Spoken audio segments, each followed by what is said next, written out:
अरविंद केजरीवाल जी भ्रष्टाचारी हैं और वो जेल में ही रहेंगे। ये एक 100 साल पुराना कानून है और इसके तहत जो सवाल उठा रहे हैं वो गलत है। अरविंद केजरीवाल जी भ्रष्टाचारी हैं और वो जेल में ही रहेंगे। आज मानयोग हाई कोर्ट ने अरविंद केजरीवाल जी की याचिका जो कहती थी कि उनको इलीगली अरेस्ट किया गया है, उसके ऊपर फैसला सुनाते हुए ये स्पष्ट कर दिया कि जो कहा जा रहा था आम आदमी पार्टी के द्वारा कि अप्रूवर के बिहाफ पे केस बनाया गया है, ये गलत है। मानयोग हाई कोर्ट ने कहा अप्रूवर ईडी के सामने या सीबीआई के सामने बयान नहीं देता। अप्रूवर 164 के तहत कोर्ट के जज के सामने बयान देता है, मजिस्ट्रेट के सामने, और उसको ऊपर सवाल उठाना, ये जुडिशरी सिस्टम के ऊपर सवाल उठाना है, जज के ऊपर सवाल उठाना है, उनकी मंशा के ऊपर सवाल उठाना है। जज साहब ने यह भी स्पष्ट किया कि ये एक 100 साल पुराना कानून है और इसके तहत जो सवाल उठा रहे हैं वो गलत है।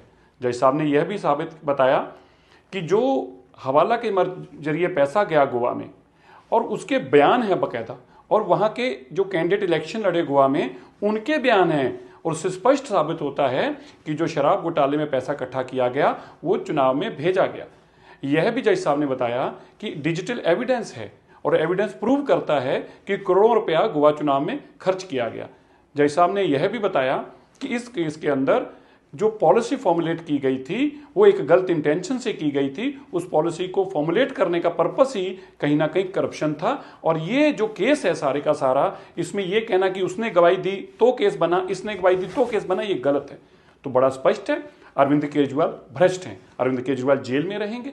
और मैं यह भी कहना चाहता हूँ आज अरविंद केजरीवाल जी से और सुनीता जी से, जो आपने अरविंद केजरीवाल जी की फोटो बाबा साहब अम्बेडकर जी के साथ, शहीद भगत सिंह जी के साथ लगाई थी, वो बहुत बड़ा पाप था।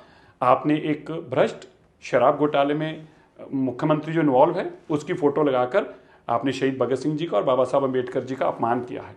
आपको पब्लिक तौर पर दोनों हाथ जोड़कर और ये जनतक तौर पर एक वीडियो पोस्ट करनी चाहिए और बताना चाहिए कि आपसे गलती हुई है, शराब घोटाले वाले मुख्यमंत्री की आपने फोटो लगाई है। अरविंद केजरीवाल जी मुख्यमंत्री बनने का सपना देखते थे, आज ये स्पष्ट हो गया वो एक भ्रष्ट हैं, उन्होंने शराब घोटाला किया है, इसके बावजूद वो कुर्सी पर चिपक कर बैठना चाहते हैं। अब इसका भी इंसाफ बहुत जल्दी होगा।